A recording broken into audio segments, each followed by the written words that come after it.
안녕하세요, 타워월드입니다. 암호화폐 시장 분위기 잠시 살펴보고 가도록 하겠습니다. 현재 영상을 만드는 시간 기준으로는 비트코인 가격 88,000달러에서 조금 쉬어가는 모습을 보여주고 있습니다. 파이어 차트를 통해 보시면요, 어제보다 좀 더 진하게 95,000달러 부근에 저항선이 만들어지고 있는 것을 확인할 수 있고요. 또 85,000달러 부근에 연한 지지선이 조금씩 구축이 되고 있는 것으로 보입니다. 비트코인은 73,000 정고점을 돌파한 후로는 매우 가파른 상승만을 만들어 왔기 때문에 단기적으로 조정이 발생할 시에는 큰 폭의 변동도 발생할 수 있음을 유의를 하셔야 될 것 같습니다. 그리고 오늘 알트코인 시장도 잠시 보면요, 전체적으로 비트와 마찬가지로 잠시 쉬어가는 모습을 보여주고 있습니다. 이 중에서 조금 눈여겨볼 만한 부분은 바로 리플과 스텔라의 상승이 되겠는데요. 이것은 미국 대통령 선거에서 도널드 트럼프 전 대통령의 당선으로 인해서 미국 증권거래위원회이죠, SEC 위원장 게리 겐슬러가 자신의 사임을 암시하는 발언을 하게 되어서 리플과 스텔라가 일시적인 움직임을 보여준 것으로 해석을 하고 있습니다. 게리 겐슬러는 현지 시간으로 14일에 증권규제 연례 컨퍼런스에 참석을 해서 SEC는 매우 뛰어난 기관이며 국민을 위한 일을 하고 있고 자본시장의 우위를 지키는 일을 해온 것에 큰 영광으로 생각을 하고 있다. 그리고 미국 가정들을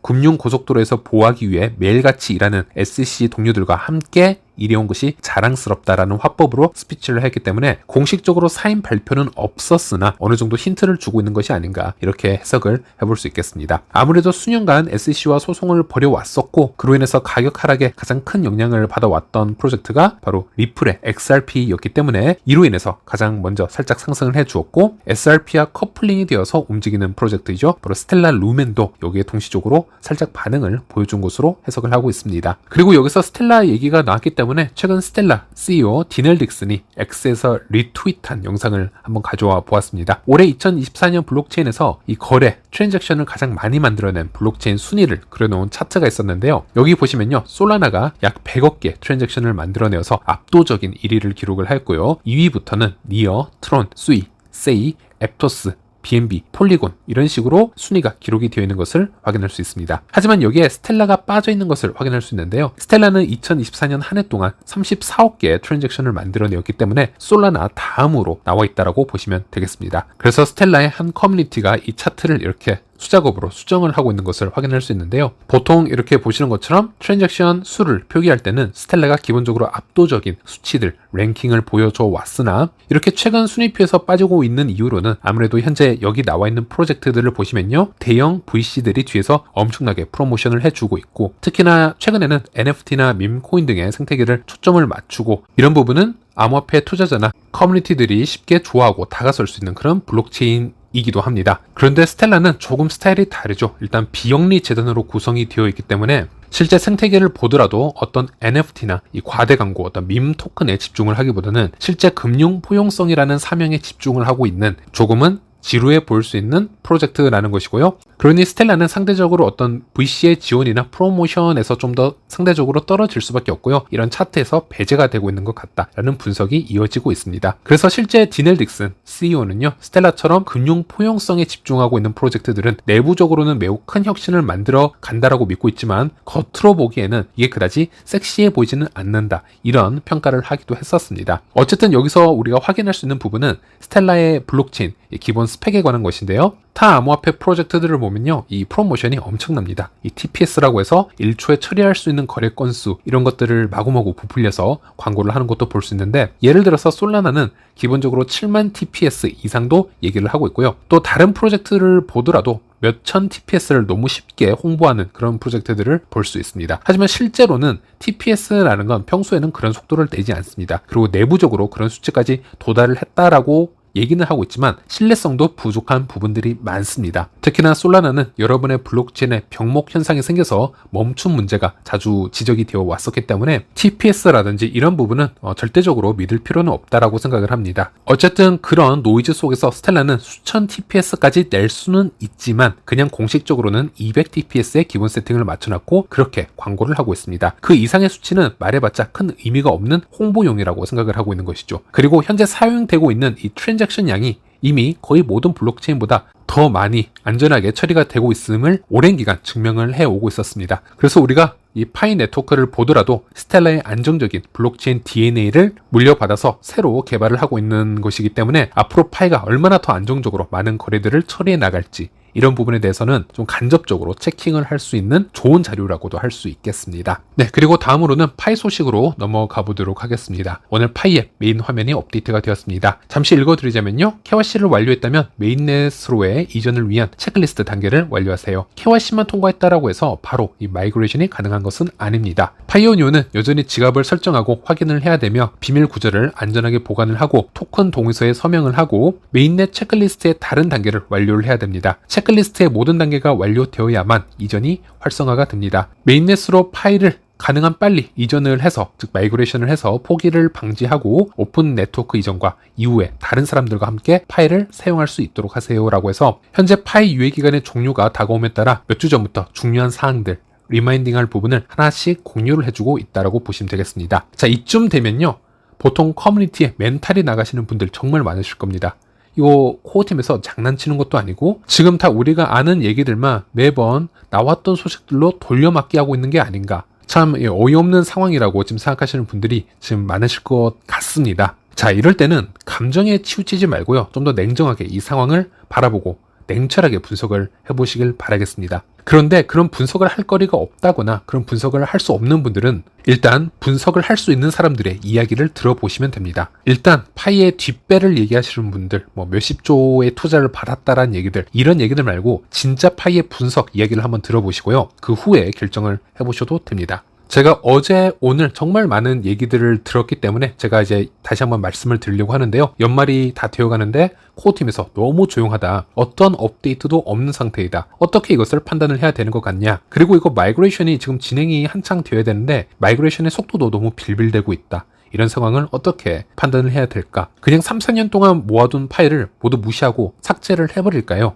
아니면 지금 리플이나 이런 게 지금 오르고 있다는데 파일을 어떻게든 다 거래해버리고 지금 알트에 좀 더 투자를 해볼까요? 아니면 그냥 파이 채굴이니 뭐니 신경을 끄고 한 6개월 정도 있다가 다시 와볼까요? 이제 이런 수많은 질문과 얘기 그리고 컴플레인을 제가 들었는데요. 그 결정은 제 얘기를 다시 한번 들어보시고 각자 결정을 해보시길 바라겠습니다. 어차피 이 커뮤니티라는 건요, 다양한 사람들이 존재하고 이 커뮤니티 안에서 확증 편향에 빠져있는 사람들이 많이 있습니다. 즉 자신들이 이미 가지고 있는 믿음이나 의견을 강화하는 정보만을 선호를 하고요, 반대되는 정보는 무시하거나 과소평가하는 경향을 보여왔습니다. 듣기 싫은 건 그냥 스킵한다라는 것이죠.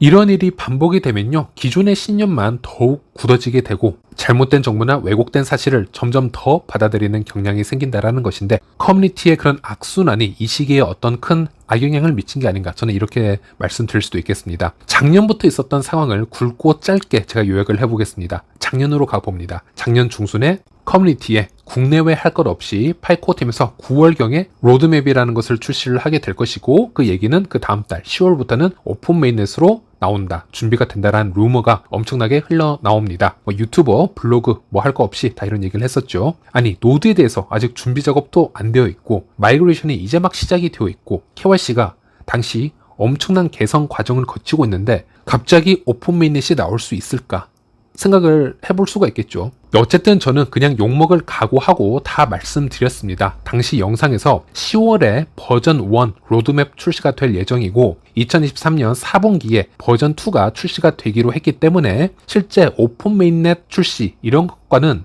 좀 거리가 먼 상태이다, 아직 기대를 하시면 안 된다, 이런 자료도 보여드렸습니다. 그리고 연말에 로드맵 버전 2가 나오게 되고 오픈 메인넷 전환 조건이 나오게 됩니다. 마이그레이션 1000만, KYC 1500만, 파이앱 100개 달성, 그리고 외부 환경의 조건도 있긴 합니다. 많은 사람들이 이렇게 분석을 했습니다. 마이그레이션과 KYC 도달은 쉬울 텐데 파이앱 100개 도달은 매우 힘들 것 같다라고 말씀을 하셨고, 저는 반대로 마이그레이션 1000만 개 도달이 가장 힘들 것이다, 파이앱 100개는 큰 문제가 되지 않는다라고 말씀드렸습니다. 왜냐하면 파이앱은 내부적으로 코어팀이 알아서 카운팅을 하는 부분이기 때문에 우리는 그것이 어떻게 카운팅이 되는지 알 수 없습니다. 그런데 마이그레이션 같은 경우는 블록체인에 실시간으로 나와 있는 온체인 데이터이기 때문에 내부적인 합의로 만들어낼 수 있는 수치가 아닙니다. 그리고 마이그레이션의 속도를 분석을 해보면 아슬아슬하게 2024년 연말 또는 2025년 3월경에야 1000만의 도달이 가능하다, 이렇게 분석을 해드렸습니다. 즉 2024년 안에 안에 1000만에 도달을 하려면 엄청난 개선이 있어야 된다라고는 제가 말씀을 드렸죠. 이때도 정말 의미 없는 분석이라고 제가 좀 비판을 받았었습니다. 어차피 마이그레이션은 하루에 수십만 개도 가능할 텐데 그냥 코어팀에서 물량 조절을 할 뿐이다. 결국 2024년 안에든 언제든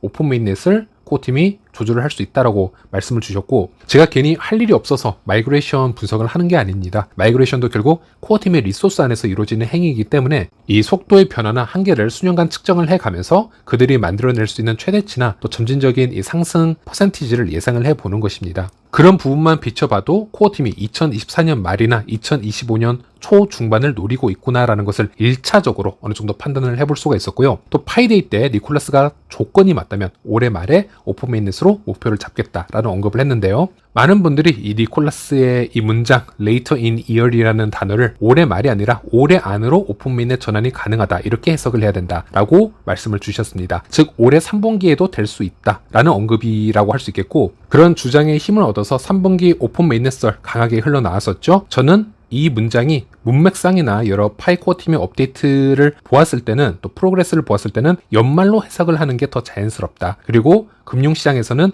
이런 말을 보통 연말로 해석하는 경우가 더 많다라고 말씀을 드렸습니다. 또 많은 분들이 이 조건문을 무시하시고 올해 안에 또는 올해 말에 100% 오픈 메인넷 전환 이렇게 잘못 해석하시는 분들이 많으셨는데, 조건문이 달렸기 때문에 저것은 연말이나 내년 초에 5대5 확률로 가져가는 것이 더 맞다라고 추가적으로 설명을 드려왔습니다. 그리고 파이투데이 때 매우 중요한 힌트가 나왔는데요. 올해 파이투데이는 오픈 네트워크 전에 마지막 파이투데이라는 언급을 공지에도 썼고 니콜라스가 직접 언급을 하기도 했습니다. 여기서 if나 maybe나 could와 같은 애매한 조건 단어를 배제를 하고 한 문장을 만들었기 때문에 이것은 확실하게 타임라인을 언급한 최초의 사례라고 보시면 되겠습니다. 그래서 이런 힌트를 바탕으로 제가 올해 말에서 내년 6월 28일 이전으로 범위를 측정을 해서 오픈 네트워크 전환 기간 말씀을 드렸고, 그리고 이런 이론이 좀 더 힘을 받을 수 있는 것은 현재 노드 전환 테스팅을 위해서 테스트넷2가 최근에 출시가 되었고 KYC도 유예기간 종료가 11월 말인 것을 감안을 했을 때는 일찍 시작을 하더라도 12월 말이 맞다. 이렇게 일단 정리를 해드렸습니다. 그리고 현재 마이그레이션이 잠시 둔화가 되는 현상, 그리고 내부적으로 매우 조용한 현상 같은 경우에는 기존 패턴을 보았을 때 코어팀에서는 여러 가지 업데이트나 중요 작업을 할 때는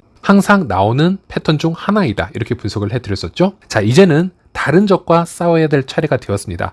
한 달 전만 하더라도 그래, 파이는 올해 말이나 내년 어느 정도의 오픈 메인넷이 출시가 되겠지. 그리고 연말에 비공개 AMA가 한 번 더 있다라고 했으니까 그건 한번 기다려 봐야겠다라고 하셨던 분들이 많으셨습니다. 하지만 트럼프 대선 승리가 확정이 되고 나서 암호화폐 시장 불장으로 바뀌었죠. 그리고 나서 엄청난 포모와 프로젝트에 대한 불신, 분노 여러 가지가 다시 표출이 되는 것을 확인할 수 있었습니다. 그래서 저는 이 상황에서 다시 한번 제 영상이 좀 욕을 먹더라도 떳떳하게 해야 되는 말씀을 드려야 되는 게 맞다라고 보는데요. 생각을 해보시면 파이가 언제 한번 주기적으로 지속적으로 엄청난 업데이트들을 만들어 왔던 그런 시기가 있었는지 한번 생각을 해보시길 바랍니다. 작년에도 이랬고요. 재작년에도 파이는 이랬습니다. 파이 프로젝트는요, 항상 어떤 새로운 뉴스를 만들어내기 전에는 기존에 만들어져 있던 컨텐츠를 돌려막기 식으로 리마인딩을 해왔었습니다. 특히 연말이나 파이데이, 파이투데이가 다가올수록 그런 현상은 좀 더 심해질 수가 있겠죠. 단지 작년이나 재작년 같은 경우는 코인이 약세장이나 또 이런 경우에는 그냥 파이에 큰 관심을 가지고 있지 않으시다가, 올해 같은 경우는 똑같은 패턴인데도 불구하고 코인 시장이 강세장이기도 하고요. 또 파이가 오픈 메인넷을 직접 앞두고 있으니 이 상황이 논리적으로 받아들여지지 않는 것 뿐인데요. 파이는 항상 이렇게 답답한 소통 방식을 추구해 왔었습니다. 그래서 이런 부분은 좀 아쉽지만은 멘탈적으로 버티셔야 된다는 부분 제가 꼭 말씀을 드리겠고요. 여러분들에게 다시 말씀드리겠지만 저도 파이코어 팀에게 수없이 X에서 이 태그를 걸고 비판을 해왔던 사람 중 한 명입니다. 하지만 이 소규모 개발팀, 대규모 커뮤니티, 이 구조는 당분간 개선이 안 될 것이고요. 이 소규모 개발팀이 소통 방식도 쉽게 바꾸지 않을 것입니다. 이것이 현실이고 어느 정도 받아들여야 되는 부분이라고 볼 수 있겠고, 그래서 이럴 때일수록 제대로 된 정보, 분석을 스스로 한번 찾아보시고 스스로 멘탈 관리를 잘 하셔야 된다는 것이지, 저도 이 프로젝트를 어떤 종교처럼 믿으라고 말씀드리는 건 아닙니다. 그래서 이 영상에서 제가 짧게 다시 정리를 해드렸지만은 파이는 폐쇄형 메인넷 기간 동안 의미 없이 뺑뺑이를 돌았거나 의미 없는 사이클을 가져본 적은 없습니다. 즉 오픈 메인넷이 언제 나온다라고 공지를 했다가 실패를 했다거나 오픈 메인넷이 언제 나온다라고 얘기를 했지만 은근슬쩍 연기를 했다거나 그런 적은 없었고요. 좀 느리지만 매우 조심스럽고 직선적인 방향으로 꾸준히 움직였다라는 겁니다. 이게 팩트이고요. 마지막으로 동투기전이 가장 어둡다라는 말이 있습니다. 그리고 파이는 항상 어떤 수많은 업데이트가 쏟아져 나오는 시즌이 존재하고요. 또 그 시즌이 끝이 나면은 내부 개발에만 집중을 하는 시즌이 또 시작이 됩니다. 그때는 업데이트가 나오지 않게 됩니다. 그리고 연말이나 파이데이, 파이투데이가 끝이 나면요. 또다시 조용해지는 이제 그런 시즌의 반복이라고 보시면 되겠는데요. 그래서 현재는 매우 조용하다라고 우리가 분석을 해볼 수 있겠습니다. 하지만 현재 파이는 연말로 흘러가고 있기 때문에 조만간 여러 발표나 업데이트가 있을 것이다. 이렇게 해석을 해볼 수도 있겠습니다. 그리고 올해 말부터 이어지는 내년까지의 불장, 내년 언제까지 이 불장이 이어질지는 또 피크 시즌이 언제일지는 아무도 정확히 모릅니다. 어떤 전문가는 내년 3월, 4월을 피크로 본 사람들도 있고요. 어떤 전문가는 트럼프 영향으로 인해서 내년 하반기까지 이 상승장이 지속이 될 수 있다라고 하는 경우도 있습니다. 물론 상승폭이 예전보다 크지 않으면 상승 주기가 길어지는 그런 옵션도 있겠고요. 상승폭이 매우 크다면은 상승 주기가 오히려 짧게 끝이 나는 경우도 있겠지만 일단 파이가 올해 말 12월 31일쯤에 출시가 되던 아니면 내년 초이던 아니면 3월 14일 파이데이던 아니면 조금 더 미뤄져서 5월, 6월이 되었건 어쨌든 이 파이의 출시는요. 암호화폐의 가치 상승을 쉽게 이끌어낼 수 있는 그런 중요한 시기에 나올 수 있다는 겁니다. 단지 여러분은 지금 타 코인들이 몇 퍼센트, 몇십 퍼센트 오른다고 해서 지금 포모가 너무 크게 와서 이런 말씀을 하시는 것 같은데요. 한 가지 아셔야 되는 것은 상승장이라고 해서 코인들이 무조건 상승 곡선만 그리는 게 아닙니다. 이 안에서도 단기 하락 패턴이 있고 개미들을 털어먹는 그런 구간이 존재합니다. 지금 몇십 퍼센트 오른 것들도요. 내일 보면 그만큼 빠져있는 잡코인들 정말 많습니다. 그래서 조금 여유 있게 길게 좀 크게 보셨으면 좋겠습니다. 이 강세장에 100점이라는 최대 점수를 부여를 했을 때 100점에 걸맞는 조건에 딱 맞게 출시가 되면 제일 좋긴 하겠지만요. 그런 경우는 잘 없다라고 보시면 됩니다. 그 기간을 알 수도 없고요. 오히려 준비를 좀 더 철저하게 해서 100점이 아니더라도 50점, 70점에 가까운 알트 시즌이라도 잘 맞춰서 나온다면은 충분히 훌륭한 결과를 만들어낼 수 있을 거라고 생각을 하고요. 아시다시피 너무 크게 상승하고 변동되는 시기에는 파이도 생태계보다는 거래소의 투기적인 부분에 집중이 될 수밖에 없는 시기입니다. 내일 당장 파이가 몇십 프로 더 오르거나 떨어질 수 있는데 또 파이가 어떤 회복력이나 역사성을 보여준 상태도 아니기 때문에 그 파이로 우리가 P2P 거래에 집중을 할 수 있다? 저는 그렇게 생각하지 않습니다. 그 기간은 어느 정도 지나고 어느 정도 조정도 오고요. 안정화가 된 후에 다시 파이 생태계의 P2P에 집중이 되는 시기가 또 오겠죠. 그런 부분까지 고려를 해봤을 때는 올해 말이나 내년 초, 내년 1, 2분기 이 안에 출시가 되더라도 충분히 좋은 모습을 보여줄 수 있다. 이렇게 좀 편안하게 생각을 해볼 수 있겠습니다. 좀 멘탈 관리 해보시길 바라겠습니다. 네, 이번 영상은 여기까지입니다. 시청해주셔서 감사합니다.